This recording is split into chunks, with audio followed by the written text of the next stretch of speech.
사막 한가운데 꼭 공상과학 영화의 한 장면처럼 우뚝 솟아있는 이 도시. 이게 바로 건축가 파올로 솔레리가 꿈꿨던 미래의 청사진, 아르콜로지라는 건데요. 과연 이 꿈 현실이 됐을까요? 지금부터 같이 한번 파헤쳐 보죠. 1970년부터 저기 애리조나의 황량한 사막 한가운데 정말이지 다른 행성에서 온 것 같은 건물들이 세워지기 시작했어요. 이곳이 바로 실험도시 아르코산티입니다. 딱 보기만 해도 와, 여긴 뭔가 인류의 미래를 걸고 하는 거대한 실험장이구나 하는 느낌이 오지 않으세요? 이 도시는 사실 기후변화나 인구 과밀 같은 우리가 앞으로 마주할 문제들을 해결하기 위해 설계됐거든요. 그런데 이상하죠? 왜 반세기가 넘도록 아직도 미완성인 걸까요? 바로 이 질문, 왜 아직도 미완성일까? 여기에 대한 답을 찾아가는 게 오늘 이야기의 핵심이라고 할 수 있겠습니다. 자, 그러려면 먼저 이 유토피아에 대체 어떤 균열이 있었는지부터 이해해야 해요. 이 거대한 아이디어가 어디서부터 시작됐는지 말이죠. 그 시작점은 바로 창시자 파올로 솔레리의 경험 속에 있었습니다. 솔레리의 비전을 이해하려면 이 두 사진을 꼭 봐야 합니다. 왼쪽은 전쟁으로 잿더미가 된 그의 고향 유럽이고요. 오른쪽은 그의 스승 프랭크 로이드 라이트가 설계한 저 끝없이 펼쳐진 미국식 낙원입니다. 솔레리한테 이건 그냥 건물 모양이 다른 그런 차원이 아니었어요. 뭐랄까, 구세계의 파멸과 신세계의 약속, 그 사이에서 벌어지는 거대한 철학적 충돌, 바로 그거였던 거죠. 1947년에 솔레리는 당대 최고의 건축가였던 프랭크 로이드 라이트의 제자가 되기 위해 미국으로 건너옵니다. 그런데 말이죠, 그는 스승이 만든 이 완벽해 보이는 낙원 속에서 오히려 미래를 망가뜨릴 수 있는 아주 치명적인 결함을 발견하고 맙니다. 그 문제의 핵심, 그게 바로 교회주의였어요. 솔레리가 보기엔 말이죠. 끝도 없이 펼쳐진 이 주택단지들은 엄청난 땅을 낭비하고 있었고요. 또 모든 사람이 자동차 없인 살 수 없게 만드니까 어마어마한 에너지를 쓰게 되잖아요. 그리고 이렇게 다들 뿔뿔이 흩어져 사는 방식이 결국엔 사람들 사이의 연결, 즉 공동체를 무너뜨린다고 아주 날카롭게 비판했던 겁니다. 아니, 근데 문제점을 지적하는 건 사실 누구든 할 수 있잖아요? 중요한 건 그래서 대안이 뭔데? 이거죠.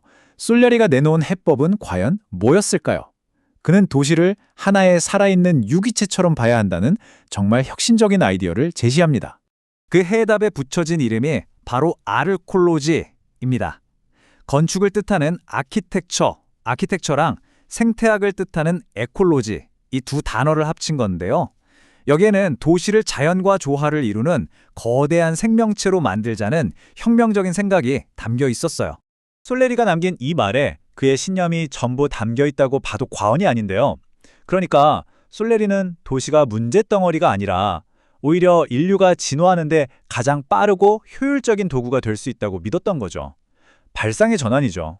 진짜 놀라운 건 뭐냐면요, 이 수십 년 전 아이디어가 지금 우리가 겪고 있는 위기들에 대한 해답을 딱 제시하고 있다는 거예요. 기후변화, 자원 고갈, 인구 집중 문제, 이런 골치 아픈 문제들에 대해서 아르콜로지는 초고밀도 수직 도시랑 순환 경제라는 아주 명쾌한 답을 내놓거든요. 마치 오늘을 위해서 준비된 청사진 같지 않나요? 자, 그럼 이제 좀 추상적인 이론 얘기는 그만하고 이 대단한 꿈이 어떻게 사막 한복판에서 진짜 현실이 되어갔는지 그 건설 과정을 한번 따라가 보시죠. 그 여정의 시작은 역시 스승과의 만남이었어요. 1947년에 라이트의 제자가 된 후에 자신만의 철학을 발전시켜서 재단을 세우고 또 그 이론을 집대성한 책까지 펴냅니다.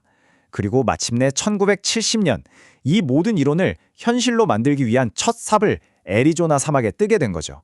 아르코산티의 상징적인 공간 중 하나인 이 아치형 구조물은 흙주조라고 하는 아주 독특한 방식으로 만들어졌어요. 이게 뭐냐면 주변에 널린 사막 흙 자체를 거대한 거푸집, 그러니까 틀로 삼아서 콘크리트를 붓는 거예요. 진짜 말 그대로 땅에서 건물이 쑥 솟아나는 것 같은 그런 공법인 거죠. 정말 기발하지 않나요? 아르코산티에서는 예술과 생존이 따로 떨어져 있지 않아요. 흙 주조로 멋진 조각상 같은 예술품도 만들지만 동시에 이곳의 상징이 된 아름다운 풍경, 윈드벨도 만들거든요. 그리고 되게 재밌는 게 바로 이 풍경을 팔아서 번 돈이 이 도시를 짓는 건설 자금이 되는 아주 독특한 시스템으로 운영됐다는 거예요. 하지만 이 위대한 꿈은 왜 아직도 완성되지 못했을까요? 이제부터는 아르코산티가 마주해야 했던 좀 냉혹한 현실, 그 이야기들을 솔직하게 한번 들여다볼게요. 딱 3%. 네, 이게 50년이 넘는 시간 동안 아르코산티의 그 거대한 위전 중에서 실제로 지어진 부분이에요. 정말 좀 충격적인 숫자죠? 사람 수는 어떨까요? 목표랑 현실이 얼마나 다른지 이 그래프 한번 보세요. 원래는 5천 명이 사는 도시를 꿈꿨는데 지금 실제로 사는 사람은 100명도 안 돼요. 꿈과 현실의 격차가 정말 뚜렷하게 보이죠. 아니, 도대체 왜 이렇게 된 걸까요? 결국 가장 큰 이유는 현실의 벽이었어요. 이상만 보고 왔던 사람들도 결국엔 일자리나 편의시설이 있는 대도시로 다시 돌아갔고요. 건설을 계속할 돈은 항상 부족했죠. 결국 사람과 돈, 이 두 가지가 발목을 잡은 셈입니다. 그런데 정작 솔레리 본인은 이런 더딘 속도를 실패라고 생각하지 않았대요. 이 프로젝트는 내 세대에 끝날 일이 아니다. 원래 그렇게 의도되지도 않았다. 이렇게 말했다고 해요. 이 말을 들으니까 뭔가 생각이 좀 복잡해지지 않나요? 자, 그럼 아르코산티는 그냥 실패한 유토피아, 그걸로 끝일까요? 아니요. 이제부터는 단순히 건물이 얼마나 지어졌냐를 넘어서 아르코산티가 가진 진짜 가치가 뭔지 이야기해볼까 합니다. 아르코산티의 진짜 가치를 이해하려면 프랙탈 성장이라는 개념을 알 필요가 있어요. 이게 뭐냐면 작은 나뭇가지 하나가 큰 나무 전체의 모양을 닮은 것처럼 도시의 작은 부분 하나하나가 전체의 모습을 담으면서 유기적으로 자라난다는 뜻이에요. 그러니까 그 3%가 그냥 미완성이 아니라 전체를 품고 있는 하나의 씨앗이라고 볼 수도 있다는 거죠. 중요한 건 과정 그 자체라는 메시지 같아요. 바로 이 부분이 핵심이에요. 아르코산티를 완성된 도시가 아니라 도시 실험실로 한번 바꿔서 생각해보면 어떨까요? 공동체, 지속 가능성, 새로운 건축, 이런 급진적인 아이디어들을 그냥 책으로만 보는 게 아니라 직접 살아보면서 테스트하는 거대한 실험장. 그렇게 본다면 이건 실패가 아니라 지금도 계속되고 있는 성공이라고 할 수 있지 않을까요?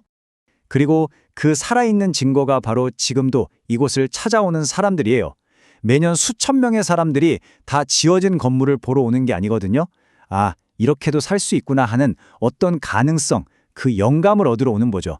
아르코산티의 진짜 힘은 콘크리트가 아니라 바로 그 아이디어 자체에 있는 것 같습니다. 네, 솔레리의 꿈은 아직 미완성이 맞습니다. 하지만 우리 한번 이런 생각해보면 어떨까요?